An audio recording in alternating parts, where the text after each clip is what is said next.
Bonjour à tous. La tension monte au sud de Besançon. Des manifestations sont attendues aujourd'hui pour tenter d'empêcher l'abattage de 83 bovins après la découverte d'un cas de dermatose nodulaire dans le troupeau. Hier déjà, une cinquantaine de personnes se sont rassemblées devant la ferme selon les syndicats agricoles. Ils s'opposent à l'abattage systématique des cheptels contaminés.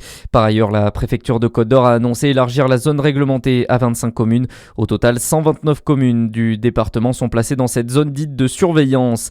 Divia Mobilité appelle à la vigilance face aux arnaques à Dijon.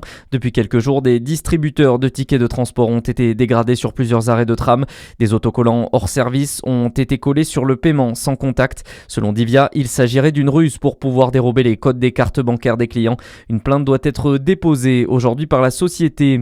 C'est une nouvelle étape pour PM Industrie, placée en redressement judiciaire l'été dernier. L'entreprise dijonnaise spécialisée dans la fabrication et l'installation de menuiseries a été reprise par le groupe Bonglé.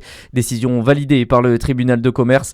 Le nouvel actionnaire entend renforcer et diversifier son activité tout en préservant les emplois sur le territoire. À la une en France, contre l'austérité du budget 2026 et pour l'augmentation des salaires, plusieurs syndicats appellent à la mobilisation un peu partout en France.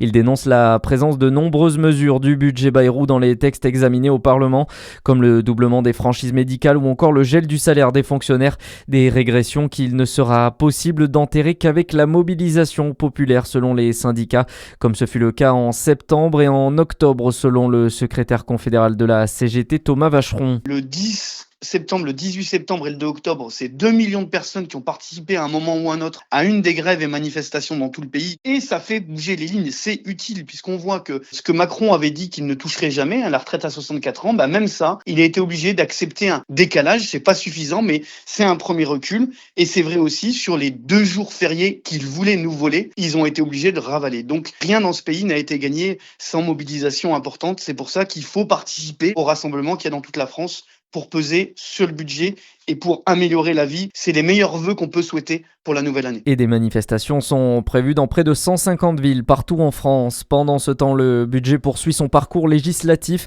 La première partie du PLF est entre les mains des sénateurs et hier, ils ont décidé d'être plus ambitieux que le gouvernement. Les parlementaires ont relevé la taxe sur les petits colis d'origine extra-européenne.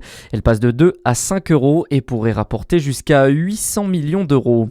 Les constatations ont mis en évidence l'intervention d'un tiers dans le déclenchement du sinistre d'après le parquet. En Meurthe-et-Moselle, l'enquête est désormais ouverte pour incendie volontaire ayant entraîné la mort. Pour rappel, 5 habitants d'un même bâtiment de la petite ville de Neuve-Maisons ont perdu la vie ce dimanche. Et puis ce n'est pas encore l'heure du pâté en croûte, mais sachez que le champion du monde de la discipline est français. Thibaut Gonzalez a été sacré hier soir à Lyon lors de la 16e édition du championnat. À suivre la météo en détail sur Fréquence Plus.